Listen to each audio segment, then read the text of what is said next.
আসসালামু আলাইকুম। কেমন আছেন সবাই? আশা করছি আপনারা সবাই খুব ভালো আছেন। আলহামদুলিল্লাহ, আমরাও সবাই ভালো আছি।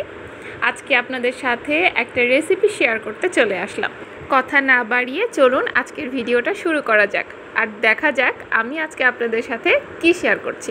প্রথমে চুলায় পানি বসিয়ে নিয়েছিলাম। পানিটা ফুটে উঠলে আমি তাতে পোলাওয়ের চাল দিয়ে চালটাকে 70% মতো সেদ্ধ করে নিয়েছি।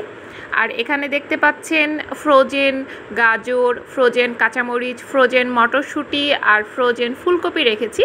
এগুলো দিয়ে আমি আজকে আমার রেসিপিটা বানাবো। সাথে থাকছে গোটা করে কাটা পেঁয়াজ এবং ছোট ছোট করে কাটা আলু কুচি। আমি চুলায় একটা কড়াই বসিয়ে নিয়েছি, আর বাকি উপকরণগুলো আমি সব আমার পাশেই রেডি করে রেখেছি, যাতে প্রয়োজনের সময় হাতের কাছে আমি সব কিছু পেয়ে যাই। আমি এখানে চিকেনও ছোট ছোট করে কেটে রেখে দিয়েছি। সব উপকরণ হাতের কাছে থাকলে কিন্তু রান্না করা একদম সহজ ব্যাপার। আমি প্রথমে কড়াইয়ে কিছুটা তেল দিয়ে নিচ্ছি। তেলের পরিমাণটা একটু বেশি করেই লাগবে। তেলের ভেতর আমি সামান্য কয়েক কোয়া রসুন দিয়ে দিয়েছি। চাইলে আপনারা রসুনটা কুচি করেও দিতে পারেন। এরপর আমি কুচি করে রাখা চিকেনগুলোকে তেলের ভেতরে দিয়ে বেশ খানিকটা সময় ভেজে নিব। হালকা সাদা সাদা ভাজা ভাজা সেদ্ধ হয়ে আসলে আমি এটাকে এক সাইড করে রাখবো, যাতে পুরোপুরি সেদ্ধ হয়ে যায়। আর এরই মাঝে আমি বাদবাকি যে সবজিগুলো ছিল, পেঁয়াজ, কাঁচামরিচ, আলু কুচি, সাথে ফুলকপি, গাজর আর মটরশুঁটি সব কিছু এক এক করে দিয়ে দেব। এবার সব কিছু খুব আলতো হাতে আমি নাড়াচাড়া করে মিশিয়ে নেব এবং খুব সুন্দর করে ভাজা ভাজা করে নেব। এটা ঘন ঘন নাড়া যাবে না, কারণ বেশি ঘন ঘন নাড়লে কিন্তু একদম ভর্তা হয়ে যাবে সেদ্ধ হয়ে।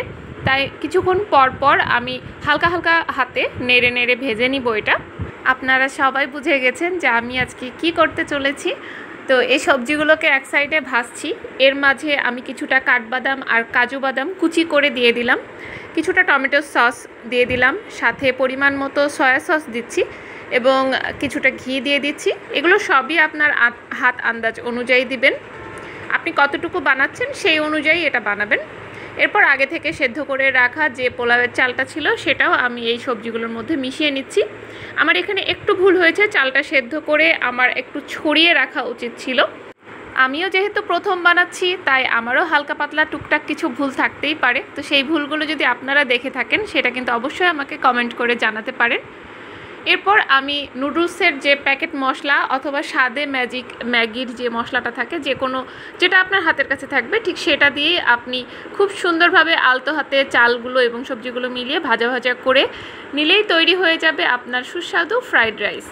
চাইলে আপনি কিন্তু এখানে ডিমও সুন্দর করে ঝুরা ঝুরা করে মিশিয়ে নিতে পারেন। আজকের ফ্রাইড রাইসের সাথে আমি ছোলার ডাল ভুনা করেছি, সাথে টিকিয়া করেছি। এটাই ছিল আমার আজকের একটা সিম্পল দুপুরের খাবার।